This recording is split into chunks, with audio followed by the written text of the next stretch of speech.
Shalom, Bapak Ibu Saudara yang dikasihi Tuhan. Bertemu lagi di ibadah online. Mari kita siapkan hati, kita akan menyembah, memuji Tuhan. Dan saya percaya ketika pujian penyembahan dinaikkan, berkat-berkatnya tercurah, rohnya Dia berikan dalam kehidupan kita, isi hatinya Dia berikan dalam kehidupan kita. Amin Bapak Ibu Saudara. Mari berikan hidup kita kepada Tuhan pagi hari ini. Bapa di dalam surga, kami datang kepadamu, membawa ucapan syukur kami, membawa pujian kami, membawa penyembahan kami, membawa hidup kami Tuhan. Ambil alih hidup kami hari ini Tuhan, kami serahkan ke dalam tangan-Mu. Kehendak-Mu yang jadi atas kehidupan kami. Kami percaya di dalam tangan-Mu masa depan kami aman. Di dalam tangan-Mu masa depan kami penuh dengan harapan. Di dalam tangan-Mu Tuhan yang menuntun kehidupan kami, Tuhan yang menyediakan setiap apa yang kami butuhkan, dan Tuhan yang memberkati setiap kehidupan kami. Terima kasih Tuhan, terima kasih Bapa. Mari naikkan syukur-Mu Bapak Ibu Saudara. Terima kasih Tuhan, terima kasih Tuhan, sebab Engkau baik, bahwasanya untuk selama-lamanya Tuhan, kasih setiamu tak pernah berakhir dan tak pernah berkesudahan atas kehidupan kami. Selalu baru setiap hari Tuhan. Kami bersyukur Tuhan kepadamu Tuhan. Kau Allah yang hidup, Kau Allah yang kudus. Oh, terpujilah Engkau Tuhan Yesus. Kami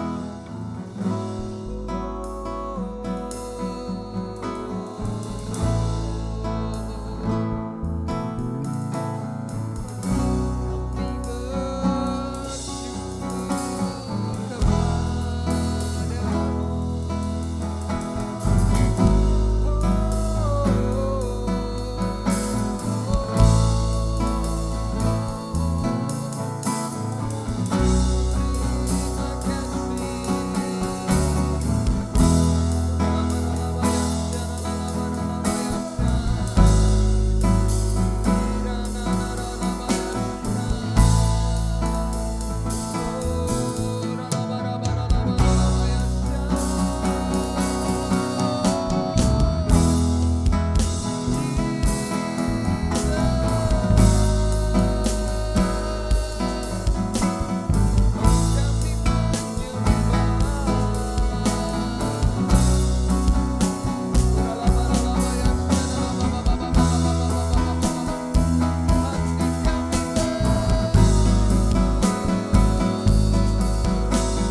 Janganlah Tuhan lalui, berikan berkat. Mari panggil namanya Yesus, Yesus, Yesus,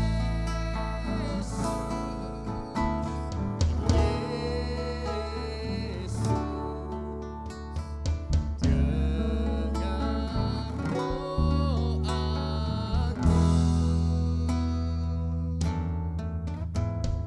janganlah Tuhan lalui,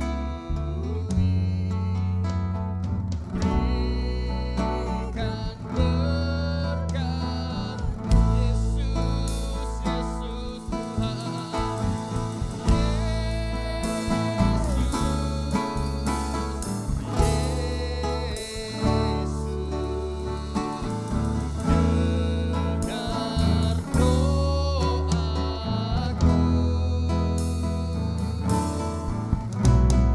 janganlah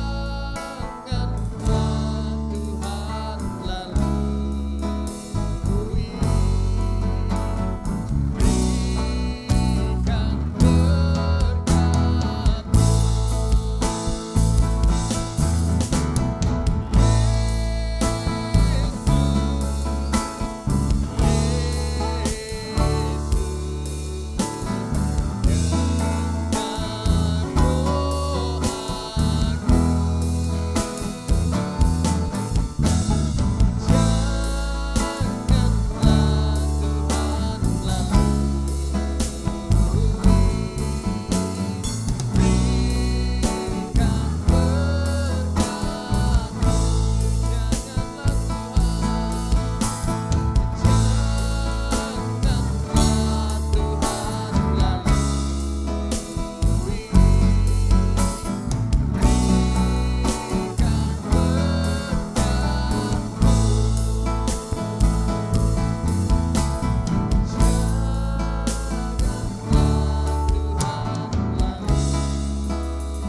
berkat-Mu.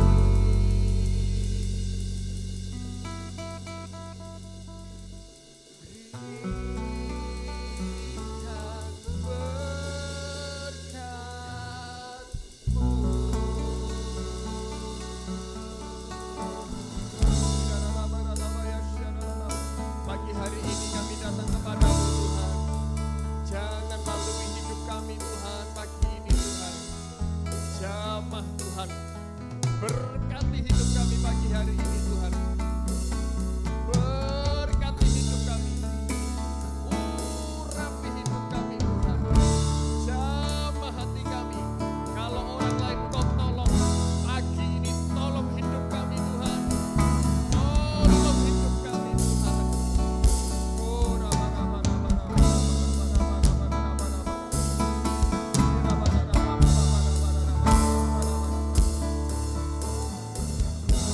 Berkati Tuhan, berkati Tuhan, berkati. Kami percaya Tuhan, kami percaya Kau Tuhan yang hidup. Kau Tuhan yang hidup.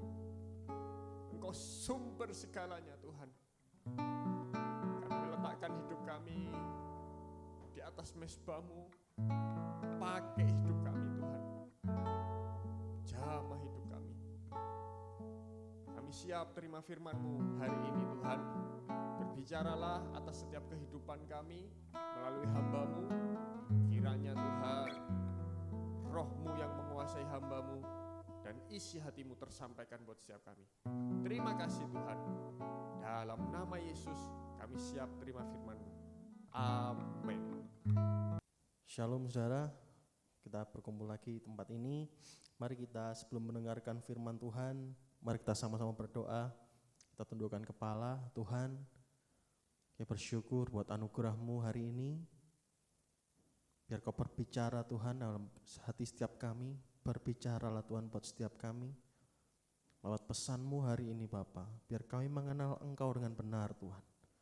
Biar kami tahu jalan-jalan-Mu dengan benar.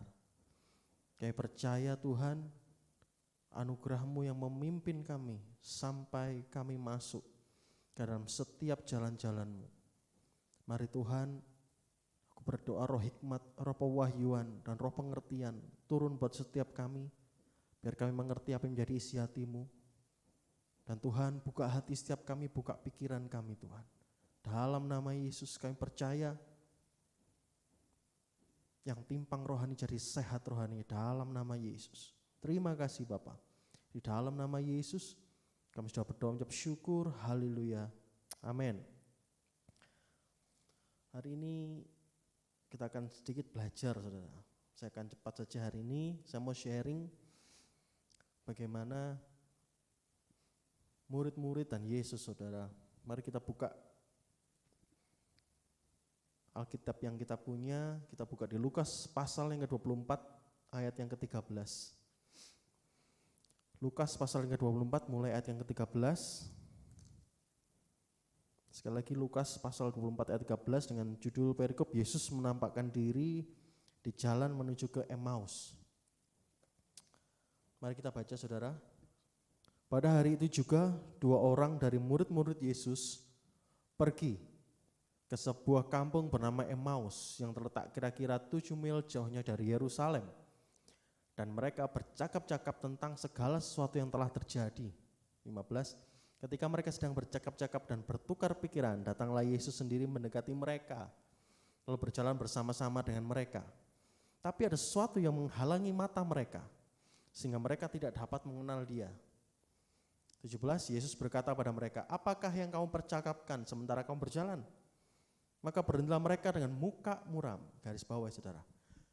Sekali lagi saya bacakan 17. Yesus berkata kepada mereka, apakah yang kamu percakapkan sementara kamu berjalan? Maka berhentilah mereka dengan muka muram. 18. Seorang dari mereka namanya Kleopas menjawabnya, ada engkau satu-satunya orang asing di Yerusalem yang tidak tahu apa yang terjadi di situ pada hari-hari belakang ini. Dan katanya pada mereka, kata Yesus pada mereka, apakah itu? Lalu jawab kedua murid itu begini, apa yang terjadi dengan Yesus orang Nazaret? Dia adalah seorang nabi yang berkuasa dalam pekerjaan dan perkataan di hadapan Allah dan di depan seluruh bangsa kami. Tetapi imam-imam kepala dan pemimpin-pemimpin kami telah menyerahkan dia untuk dihukum mati dan mereka telah menyalibkannya. Padahal kami dahulu mengharapkan bahwa dialah yang datang untuk membebaskan bangsa Israel. Tetapi sementara itu telah lewat 3 hari sejak semua itu terjadi. 22. Tetapi beberapa perempuan dari kalangan kami pergi mengejutkan kami. Pagi-pagi buta mereka telah pergi ke kubur dan tidak menemukan mayatnya. Lalu mereka datang dengan berita bahwa telah kelihatan kepada mereka malaikat-malaikat yang mengatakan bahwa ia hidup. 24. Dan beberapa teman kami telah pergi ke kubur itu dan mendapati bahwa memang benar yang dikatakan perempuan-perempuan itu, tetapi dia tidak melihat mereka. Lalu ia berkata kepada mereka, hai kamu orang bodoh, betapa lambannya hatimu, sehingga kamu tidak percaya segala sesuatu yang telah dikatakan para nabi. Bukankah Mesias harus menderita semuanya itu untuk masuk ke dalam kemuliaannya? 27. Lalu ia menjelaskan kepada mereka apa yang tertulis tentang dia dalam seluruh kitab suci, mulai dari kitab-kitab Musa dan segala kitab para nabi. Oke saudara, kalau kita baca di sini saudara, sebelumnya ketika saya doa tadi pagi, apa yang harus saya sampaikan untuk hari ini, Tuhan taruh dalam hati saya perkara soal akhir zaman saudara. Saya flashback lagi, saya lihat banyak artikel soal akhir zaman, saya melihat berita saudara. Dan Tuhan tunjukkan beberapa hal yang sebenarnya menjadi concern Tuhan akhir-akhir ini, karena semakin hari mendekati akhir zaman saudara. Dan kita tahu, kalau kita lihat di Indonesia pun, bahkan di seluruh dunia, tanda-tandanya sudah ada saudara. Nah, ketika saya merenungkan tentang akhir zaman, tiba-tiba Tuhan kasih pasal ini untuk saya baca, terus setelah itu Tuhan jelaskan beberapa hal saudara. Roh Kudus yang dalam hidup saya itu jelaskan beberapa hal. Jadi seperti ini saudara, waktu itu setelah Tuhan meninggal, salibkan dan mati dari kubur, dan pada hari ketiga dia bangkit. Nah ini kejadiannya setelah beberapa hari tersebut, ada beberapa murid Yesus yang 2 orang murid Yesus sedang jalan-jalan ke sebuah kampung namanya Emmaus. Nah, kalau kita lihat saudara, yang jalan-jalan ini sebetulnya bukan murid-murid yang selalu dekat sama Tuhan, tapi memang murid-murid yang ikut saja gitu saudara. Jadi bukan kalangan dari 12 murid ini saudara. Tetapi gini saudara, waktu Tuhan berjalan-jalan saudara, waktu Tuhan menyampaikan kabar-kabar berita tentang Injil kerajaan dan dia juga menyatakan mujizatnya dari kota ke kota, ada 12 murid yang terus mengikuti Yesus, ada juga beberapa murid yang ikut dengan Yesus selain dari 12 murid tersebut. Nah, ini salah satunya yang berjalan menuju ke Emmaus. Nah, ketika dia berjalan, mereka sedang bercakap-cakap. Kalau kita baca di ayat ke-15 dikatakan Yesus sendiri mendekati mereka, lalu berjalan bersamaan mereka. Tetapi di ayat 16 dikatakan, tetapi ada sesuatu yang menghalangi mata mereka sehingga mereka tidak dapat mengenal dia. Yesus pun langsung ngetes saudara, di ayat 17 dikatakan, apa yang kamu bercakapkan sebentar kamu berjalan? Dan mereka pun ketika ditegur Tuhan Yesus, mereka tuh muram saudara. Nah, kalau kita baca selanjutnya saudara, mereka menjelaskan kalau mereka ini kehilangan satu sosok namanya Yesus yang sudah digadang-gadang menjadi pembebas Israel. Nah, mereka ini, dua orang ini sebetulnya banyak murid-murid orang-orang yang percaya mengikut Yesus itu sebetulnya ikut Yesus tidak murni karena ingin mengikut Yesus. Karena mereka mendambakan seorang pembebas Israel karena waktu itu dijajah oleh Romawi, mereka mendambakan seorang pembebas karena seperti yang Alkitab katakan. Nah, mereka itu cuma mengerti saja, bukan cuma mengerti, mereka cuma tahu saja kalau bangsa Israel itu bahkan akan bebaskan dari Romawi.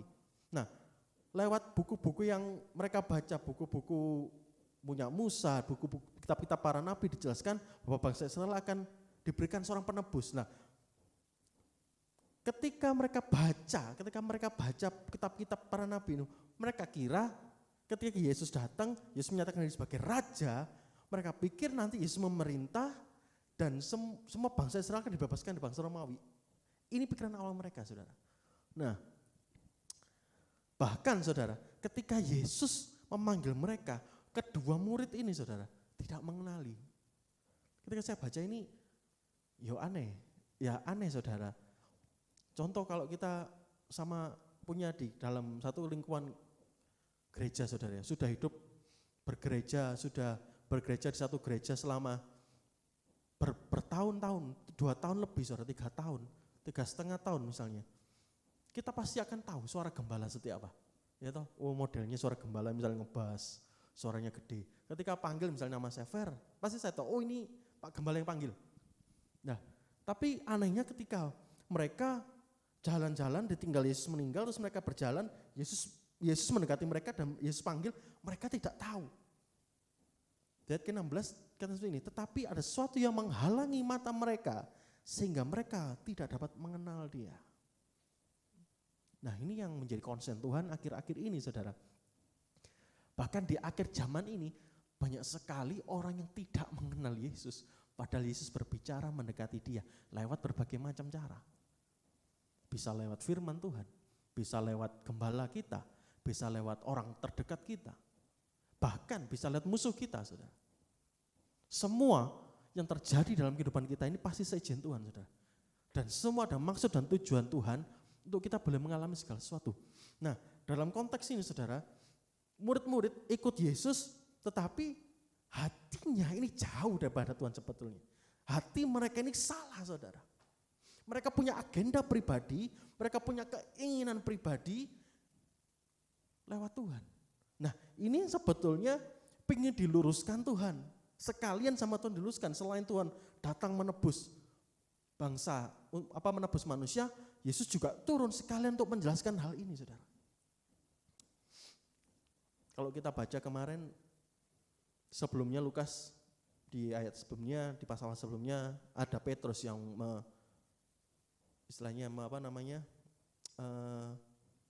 murtad, ya, istilahnya menolak Yesus 3 kali, menyangkal Yesus. Nah, selanjutnya ada 2 murid lain saudara.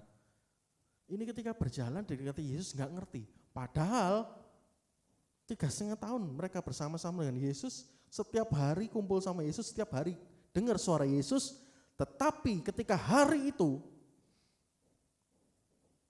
Ketika Yesus telah bangkit dan dia menemui murid-muridnya, mereka tidak kenal. Karena apa?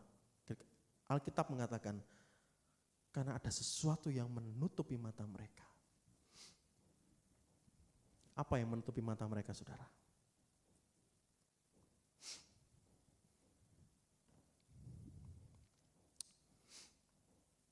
Kalau kita baca, saudara ya, kalau kita sebetulnya kita baca, saudara, dari awal sampai akhir, sebetulnya yang menutupi mata mereka itu bukan lain, tidak bukan sebetulnya agenda pribadi, keegoan mereka sendiri. Mereka punya agenda pribadi melalui Yesus, saudara. Mereka tidak mengerti Yesus datang sebetulnya untuk menebus dosa setiap para manusia, untuk membebaskan mereka. Maksud pembebasannya pada waktu itu bukan hanya maksud pembebasan secara real, saudara, tapi juga pembebasan dari setiap dosa, saudara. Ini yang tidak bisa dilihat oleh para murid-murid yang berjalan ke Emmaus. Karena apa? Mencampurkan agenda pribadi yang daging ini sama yang roh. Tuhan datang membawa agenda surga, menebus bangsa, menebus manusia. Tetapi murid-murid yang ikut Yesus punya agenda pribadi. Mereka ingin diselamatkan secara daging, dibebaskan dari tentara Romawi. Beda, saudara-saudara. Ini menyebabkan, saudara, mata mereka tertutup oleh selaput. Selaput daging, saudara. Keinginan daging yang kuat. Kita belajar dari ayat ini. Keinginan daging yang kuat itu menutup segala yang Tuhan kerjakan dalam setiap hidup kita. Keinginan pribadi kita yang daging ini, Alkitab katakan seperti ini, keinginan daging ialah maut. Dan kalau kita tahu, saudara, maut itu sudah tidak bisa disandingkan dengan namanya kehidupan, roh. Kalau roh sendiri, kalau daging sendiri, roh tidak bisa dicampurkan ke daging, saudara. Kalau kita campurkan yang daging dan roh, jelas sebuah kesalahan. Tidak bisa mencampur yang daging dan roh, semua harus murni, roh sendiri, daging sendiri. Inilah yang terjadi sama murid-murid, mereka mencampur yang daging dan roh. Akhirnya apa? Yang roh tertutup, mata rohani mereka tertutup. Jelas-jelas Yesus berdiri di depan mereka, mereka tidak kenal. Mereka tidak kenal suaranya. Bahkan Yesus berdiri secara fisik di hadapan mereka, secara daging fisik berdiri di hadapan mereka, mereka tidak kenal. Kadang sama seperti kita, saudara. Banyak hal yang membuat kita tidak bisa dengar lagi suara Tuhan. Banyak hal yang membuat kita tidak lagi kenal jalan-jalan Tuhan. Karena apa? Daging terlalu kuat, saudara. Ada agenda pribadi. Banyak, saudara, di antara kita, ya termasuk saya, waktu dulu pertama kali kenal Yesus, melihat banyak orang diberkati, saya datang Tuhan saya juga ingin diberkati. Tapi itu salah, saudara. Itu keinginan daging saya pribadi. Nah, hal ini yang membuat mata setiap kita ini tertutup. Akhirnya apa? Kita nggak tahu jalan Tuhan. Nah, kalau kita percaya, contoh nih, saudara ya, contoh dalam masa pandemi ini, saudara, COVID-19 Corona. Betul memang secara fisik kita melihat penyakit, saudara. Betul memang kita secara fisik melihat orang-orang terkena paparan virus. Betul secara fisik kita melihat orang-orang terkena penyakit ini. Tapi bukankah Alkitab mengatakan roh ketakutan itu bukan berasal dari Tuhan? Roh Tuhan itu memberikan keberanian. Dalam surat Timotius dikatakan seperti itu. Nah, kita melihat penyakit ini jadi takut, akhirnya jadi khawatir. Akhirnya setelah khawatir apa, saudara? Gak bisa melakukan apa-apa. Amsal, saya teringat, saudara, Amsal mengatakan dengan sangat bagus sekali, saudara. Mari kita buka di Amsal yang ke-18, saudara. Amsal 12 ayat ke-25. Amsal ke-12 ayat ke-25, saudara.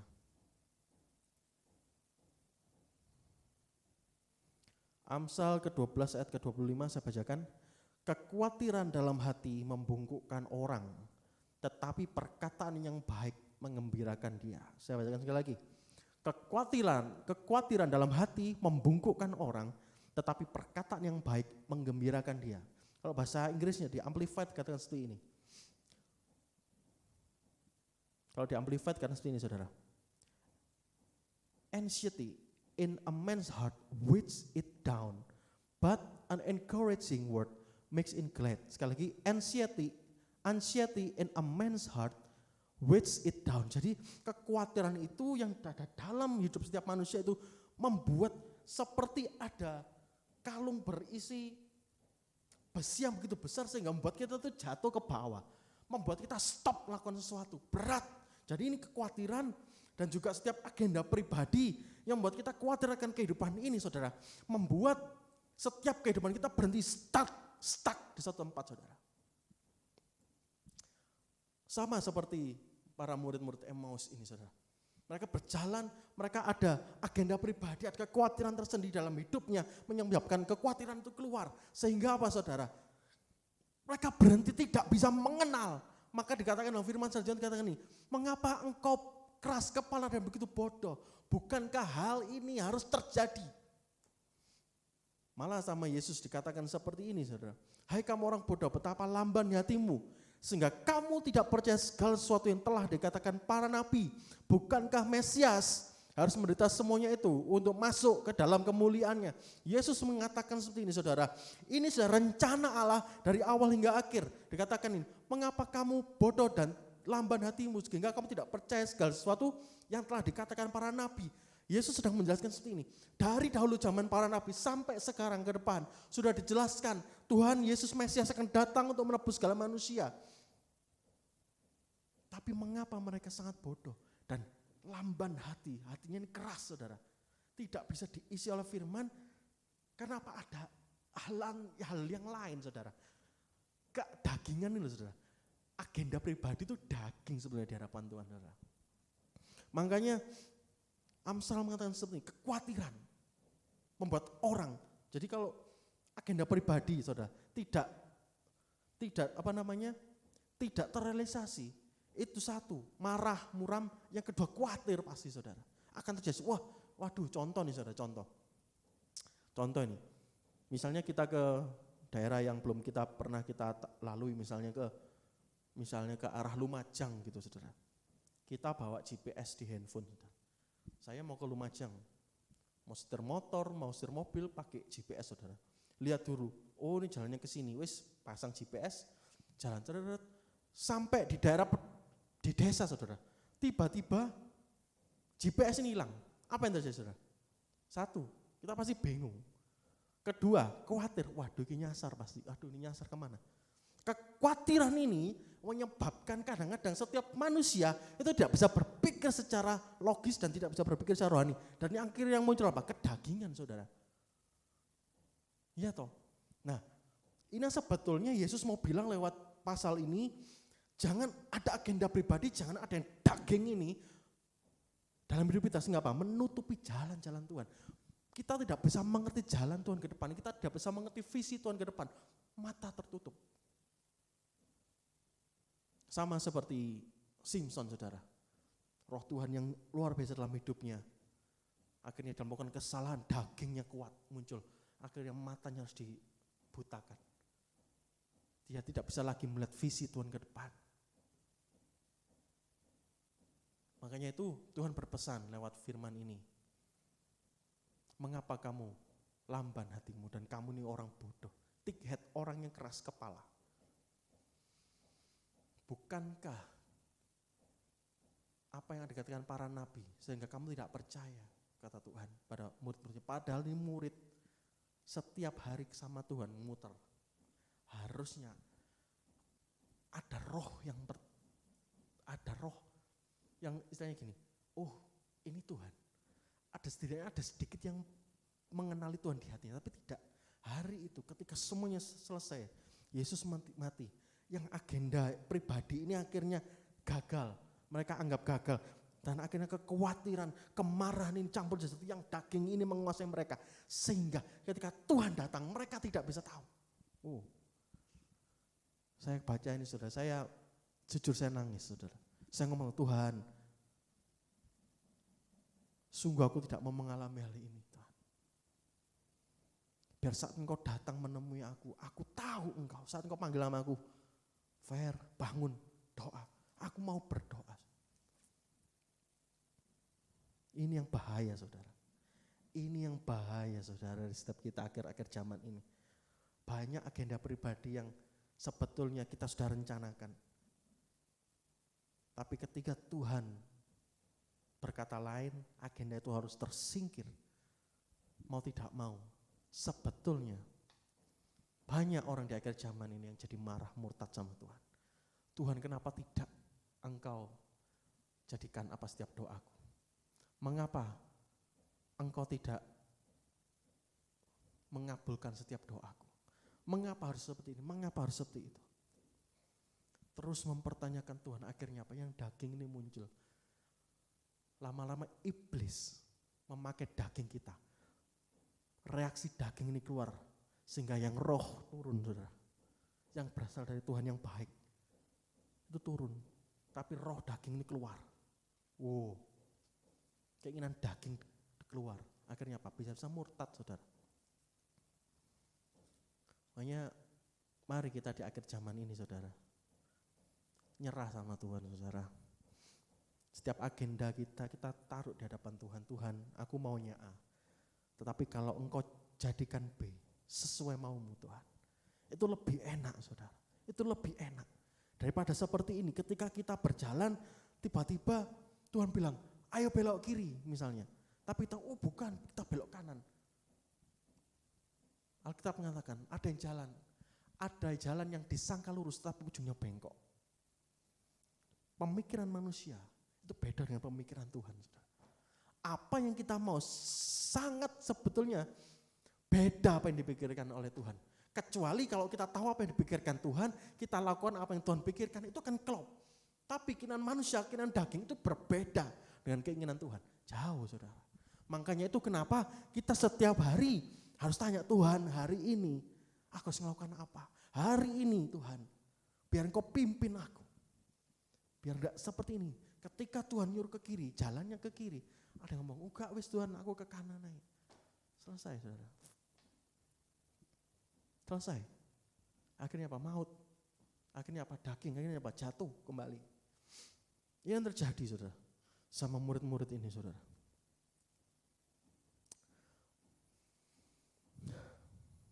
Makanya itu saudara, ketika saya baca ini, wah saya juga berdoa akhirnya sama Tuhan, Tuhan ampuni aku, Tuhan aku sering Tuhan. Banyak dagingku yang muncul, banyak keputusan, setiap keputusanku yang aku ambil, yang akhirnya itu cuma jari dagingku, bukan karena keputusanmu Tuhan. Ini yang terjadi. Beda saudara kalau kita contoh seperti Daud saudara, ketika Siklak, Daud berperang suatu tempat, anak istrinya tinggal di Siklak. Nah ketika berperang di kota A, Siklak ini diserang oleh musuh, habis semua diambil anak istrinya, barang-barang dirampas, kota itu dibakar. Daud datang. Daud kira setelah dia peperangan menang di sana, dia akan pulang membawa victory, membawa kemenangan, di-share ke banyak orang, ini kemenangan dari Tuhan. Tapi nyatanya apa? Ketika dia datang ke Siklak, yang terjadi malah sebaliknya, kematian, kebakaran, semuanya habis. Hancur hati Daud. Agenda pribadi yang dia susun, aku akan merayakan kemenangan yang dari Tuhan bersama rakyatku, hari itu habis. Agenda-agenda pribadi yang sudah disiapkan, bertemu anak istri, habis. Semuanya habis saudara. Diambil oleh musuh semua, dibakar kota itu, anak istrinya diambil. Semua. Banyak orang, istri-istri yang juga diambil oleh musuh, dibawa ke tempatnya musuh. Hari itu terjadi tangisan besar saudara. Setelah Daud pulang bawa kemenangan,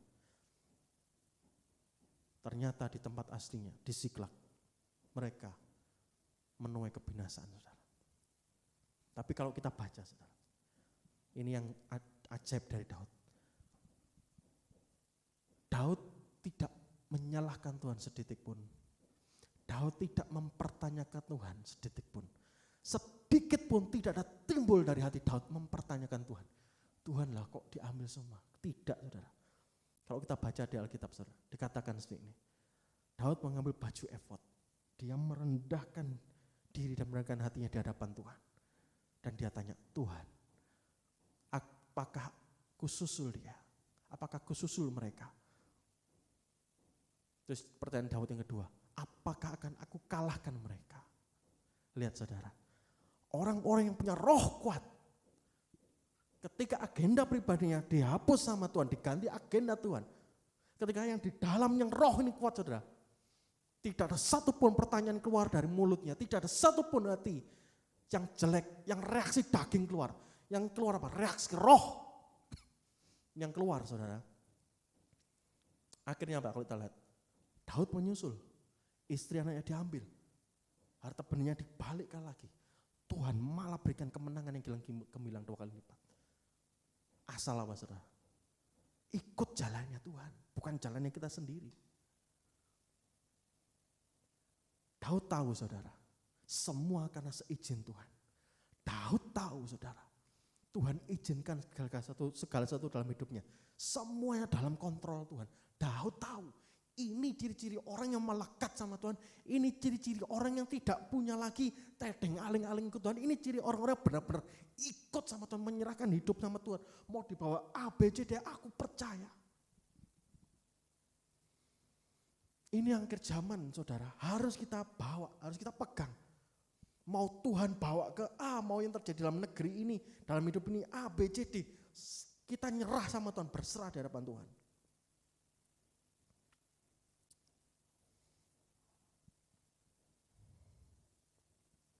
Ini yang sebetulnya konsen Tuhan akhir-akhir ini saudara. Mau enggak setiap kita ini mau masuk dalam agendanya Tuhan. Saya lebih sukanya nyebut ini. Saat kita dihadapkan sama agenda Tuhan saudara, di hadapan kita. Saat yang muncul reaksi daging atau reaksi roh. Itu akan menguji, itu akan terlihat sekali kualitas rohani kita. Ada orang yang tua, tapi belum tentu rohaninya juga setua umurnya. Ada yang sudah umurnya tua tapi rohaninya masih bayi. Ada yang masih anak-anak tapi rohaninya sudah tua. Kita tidak tahu. Makanya itu jangan pernah menjelekkan banyak orang. Kita tidak tahu saudara, apa yang terjadi dalam hidup mereka, dapur mereka. Yang tahu kualitas roh kita, yang tahu kualitas keputusan kita yang ambil itu keputusan roh apa keputusan daging, itu kita sendiri. Saya percaya kita pasti tahu. Kita semua sudah terima Roh Kudus. Dan Roh Kudus itu pasti menjelaskan. Terus enggak mungkin enggak menjelaskan saudara. Roh Kudus itu pribadi yang sangat lembut saudara.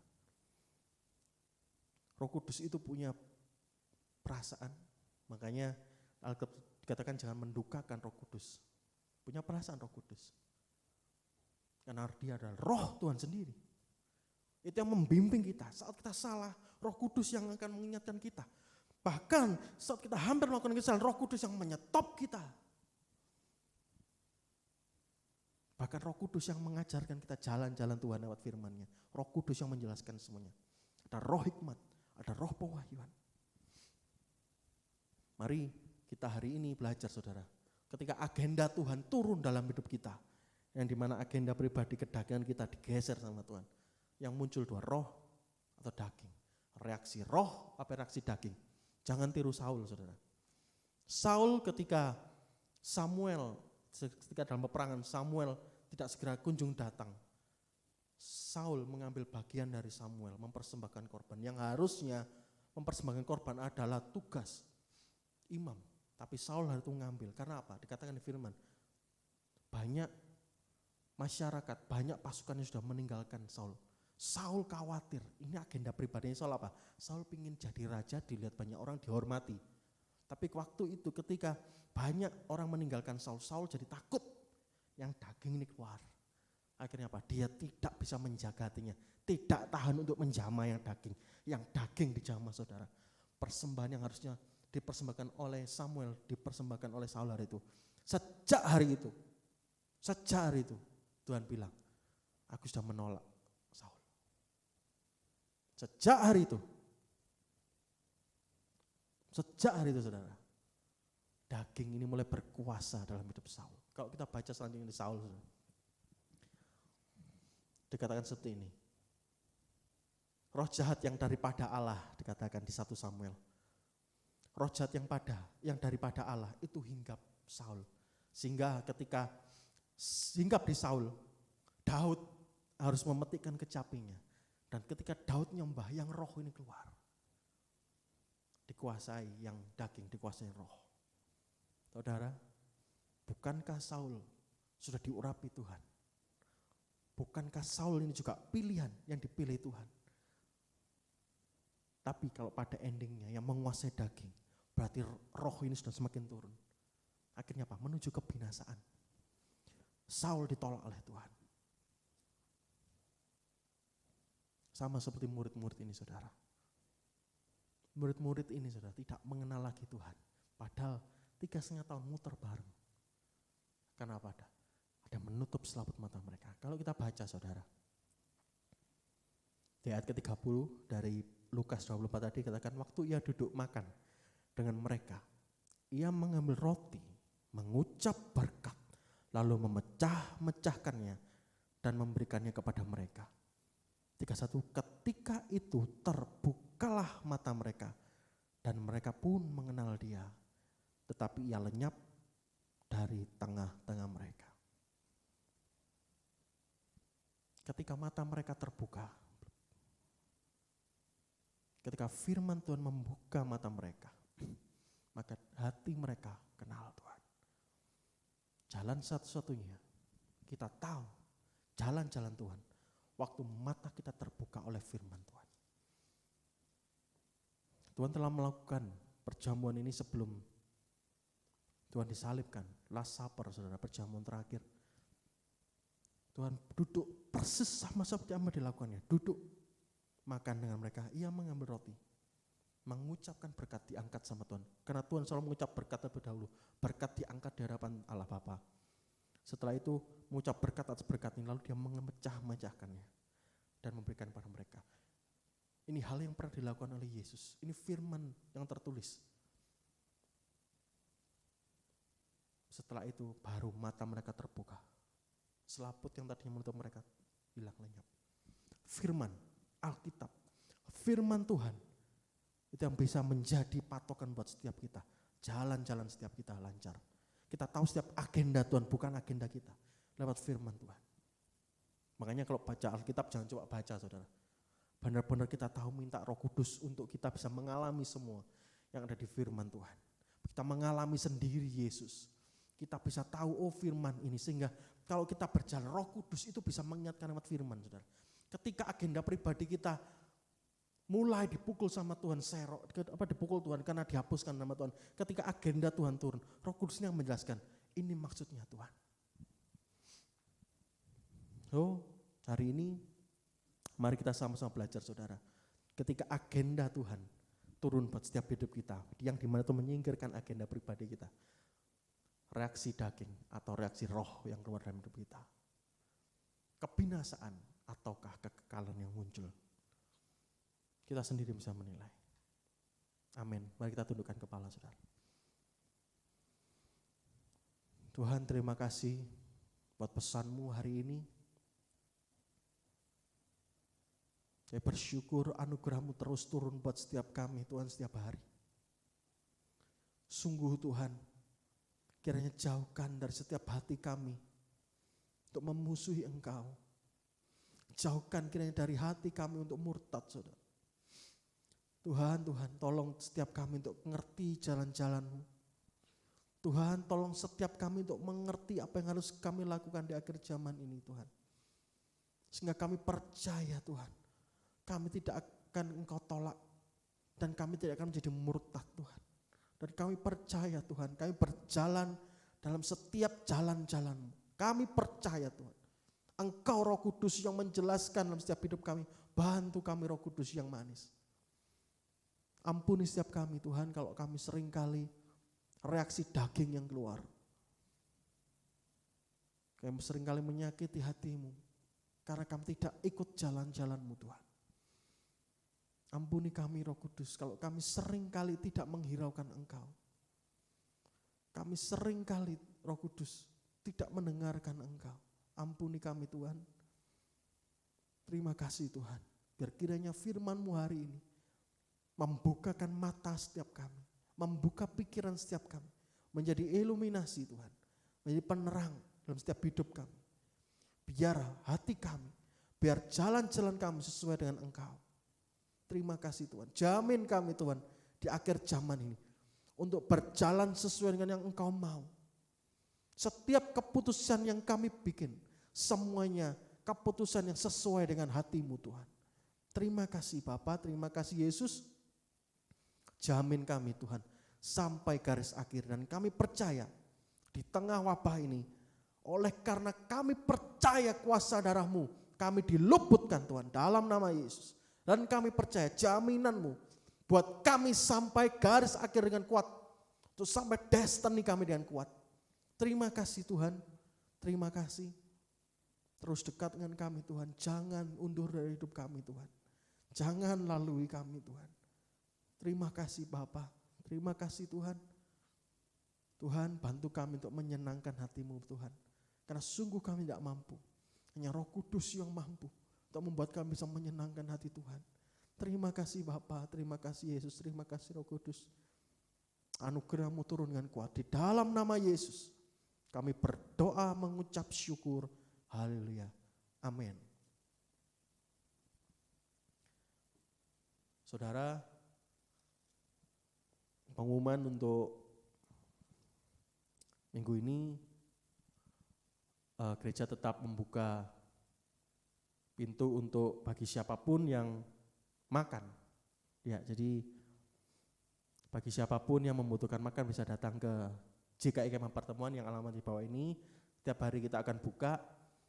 Siapapun yang lapar, saudara bisa datang ke gereja dengan lauk yang seadanya. Nah, itu aja pengumumannya. Mari kita akhiri ibadah hari ini. Mari kita angkat dua belah tangan kita terima berkat dari Tuhan. Tuhan Allah Bapa, Allah Israel, Allah Yakub, Allah Abraham, dalam nama Yesus kami datang di hadapan-Mu. Kami percaya Tuhan, anugerah-Mu turun buat setiap kami. Dan kiranya saat ini berkat yang daripada Tuhan turun buat setiap kami Tuhan. Berkat-berkat yang ajaib turun buat setiap kami. Dan kiranya setiap kami diluputkan dari setiap mara bahaya. Dan kami percaya oleh karena Engkau, oleh karena tangan-Mu yang kuat memegang kami, dan oleh karena kuasa darah-Mu, kami sembuh dan kami berjalan dalam kemustahilan. Dan kami percaya Tuhan, oleh karena Engkau, kami berjalan dalam track-Mu Tuhan. Terima kasih Tuhan. Mari semuanya terima berkat daripada Tuhan. Berkat yang damai sejahtera, yang turun melampaui akal pikiran, turun buat setiap kita. Mulai hari ini sampai pada kesudahannya, sampai kita diangkat. Karena kita semuanya akan diangkat oleh Tuhan pada hari pengangkatan tiba. Terimalah berkat ini di dalam satu nama, Tuhan Yesus Kristus, Juru Selamat kami yang hidup. Amin.